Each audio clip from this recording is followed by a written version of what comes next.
Kelangkaan BBM SPBU swasta menjadi sorotan. Tak hanya karena masyarakat susah mendapatkan bahan bakar, isu PHK karyawan juga mengundang iba. Bahkan karyawan harus banting setir berjualan kopi menyiasati stok BBM yang entah kapan datang lagi. Tar dulu, kameranya buram. Lah, pada kemana ini teman-teman saya? Oh iya, pada di rumahin semua ya. Saya siap-siap ya teman-teman. Gak apa-apa, gak usah malu. Curahan hati pegawai SPBU swasta yang menjadi korban PHK imbas langkanya stok bahan bakar minyak di SPBU swasta mengundang iba masyarakat. Di video lain, nampak warga mengantri di SPBU. Namun bukan untuk mengisi bahan bakar, melainkan membeli aneka kopi dan makanan yang dijajakan pegawai SPBU.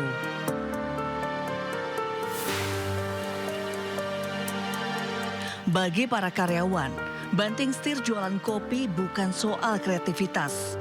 Namun karena ancaman PHK yang membayang jika kelangkaan BBM entah sampai kapan.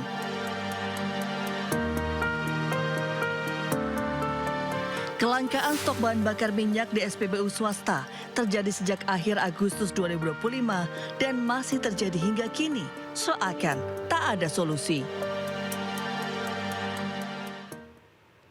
Menteri Energi dan Sumber Daya Mineral Bahlil Lahadalia menjelaskan kesepakatan yang dihasilkan dalam rapat antara Badan Usaha Penyedia BBM swasta dan Pertamina. Pihak swasta menyetujui berkolaborasi dengan pemerintah. Menurut Bahlil, kuota impor BBM swasta telah diberikan sebesar 110% dibandingkan tahun 2024. Namun jatah 110% yang diberikan habis sebelum tanggal 31 Desember. Pemerintah memutuskan mekanisme impor dilakukan bersama antara Pertamina dan pihak swasta.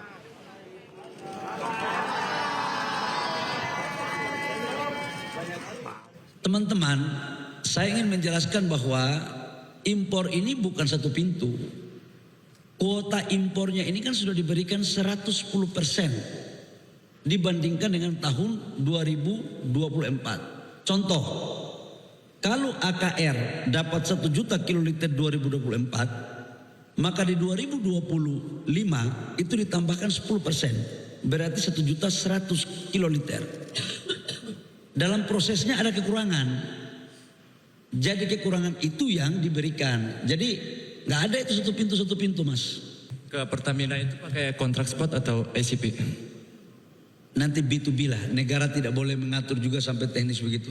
Kita sudah sepakat open book dan bisnis to bisnis dari mereka. Ya.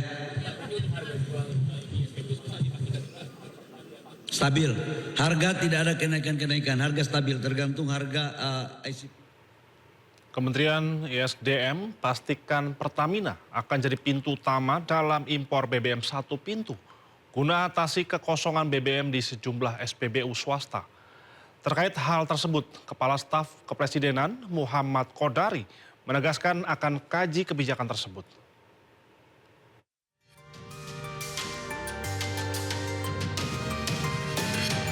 Kepala Staf Kepresidenan Muhammad Kodari menyatakan lembaganya akan mengkaji skema impor bahan bakar minyak satu pintu melalui Pertamina yang belakangan ini menuai sorotan.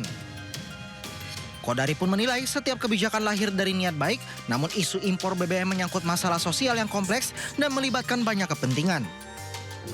Nah, mohon waktu karena ini masih transisi dan ini juga isu relatif baru ya muncul di media. Kita mau kaji. Ya mudah-mudahan nanti kajian-kajian dari KSP ini bisa ya menjadi masukan bila perlu pembanding sehingga kadang-kadang begini, kebijakan itu berasal dan lahir dari suatu niat baik, tetapi karena ini masalah sosial yang kompleks, aktornya banyak, kadang-kadang ada implikasi-implikasi tertentu yang kurang diinginkan.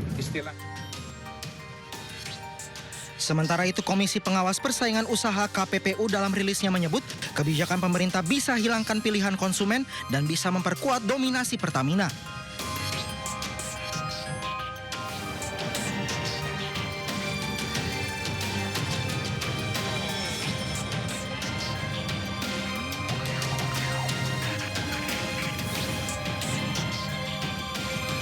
Kelangkaan stok bahan bakar minyak di SPBU swasta yang terjadi sejak Agustus 2025 menimbulkan keresahan publik.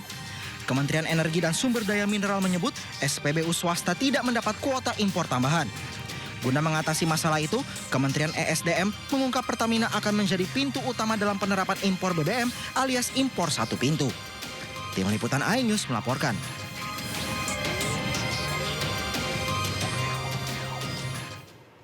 Ya pemirsa, kelangkaan BBM di SPBU swasta semakin nyata. Pemerintah berdalih kuota impor sudah naik, tapi pompa tidak kosong. Sementara Pertamina yang tengah diguncang persoalan hukum justru semakin dominan. Apa ini sekedar masalah distribusi atau gejala kuat monopoli? Kita ulas bersama Ketua Komisi 12 DPR, Bambang Patijaya, dan Sekretaris Eksekutif Yayasan Lembaga Konsumen Indonesia atau YLKI, Rio Priambodo, dalam program Sindo Prime yang dipandu rekan kami Yude Handoyo berikut ini. Dengan kejadian beberapa waktu yang lalu saat Pertamina mengalami sesuatu hal ya, ini memang market share-nya naik dari 4% menjadi 6%. Nah, sebetulnya ini kan keriuhan ini terjadi pada SPBU swasta yang ada di kota-kota. Karena mereka totalnya itu seluruh Indonesia paling sekitar 400 SPBU. Nah, ini terkait dengan 6%. Tetapi kan kita memang tidak bisa mengecilkan terkait dengan 6% ini. Karena kadang-kadang di dalam itu kan juga ada hal-hal yang tergantung. Misalkan tadi dijelaskan ada pekerja yang bekerja yang kemudian menjadi menganggur. Nah, sebetulnya kan begini. Ini bulan September nih. Mereka ini sebetulnya SPBU swasta ini sudah diberikan kuota untuk 1 tahun plus 10%, tapi mereka jual habis sampai bulan Agustus. Nah ini gimana coba? Yang nah, kuota ini kan situasinya seperti 110% tahun 2024 itu Pak yang lebih banyak itu ya Pak? 25, iya, kan itu yang dijual untuk tahun 2026, 2025 ini. Betul. Nah jadi ini kan terkait dengan proses manajemen bisnis mereka. Kelihatannya mungkin dengan situasi Pertamina kemarin itu ini kejar tayang mungkin dihabiskan semuanya. Nah seharusnya ini untuk sampai dengan Desember. Lalu kemudian jangan sampai terbangun suatu framing seolah-olah pemerintah dibentukkan dengan konsumen. Jangan. Nah maka saya pikir juga ada win-win yang diberikan oleh Menteri SDM. Artinya bagaimanapun juga bisnis daripada SPBU swasta kan juga tetap harus diperhatikan. Lalu dicarikan win-winnya yaitu base fuel. Nah base fuel ini kan nanti dikembalikan kepada SPBU swasta tersebut, kemudian silakan di blending ya dengan zat-zat aditif yang memberikan kekhususan merek mereka. Misal ya saya sebut merek. Misalkan Shell itu kan oktan 92-nya apa? Mereknya Turbo misalnya. Nah, nanti akan ditambahkan ke zat aditif mereka yang memberikan kekhususan turbo itu. Begitu. Nah, jadi sehingga tetap produknya adalah memang benar produk Shell. Ini misal contoh ya. Contoh seperti itu. Berarti mungkin Demikian. salah satunya adalah mengapa swasta itu menjual lebih banyak melebihi kuota cadangannya sehingga cadangannya habis. Itu berarti poinnya Pak ya? Itu yang terjadi sampai dengan Agustus kemarin. Sehingga dari September sampai ke depan itu kuota mereka sudah habis terjual untuk 2025 ini. Baik. Begitu. Saya ke Mas Rio dulu. Mas Rio, mengenai kebijakan perusahaan swasta SPBU tersebut sehingga yang dijual melebihi kuota cadangannya, ini apakah kesalahan manajemennya atau memang peningkatan permintaan konsumen sehingga ini dihabiskan pada saat itu? Mengapa itu terjadi?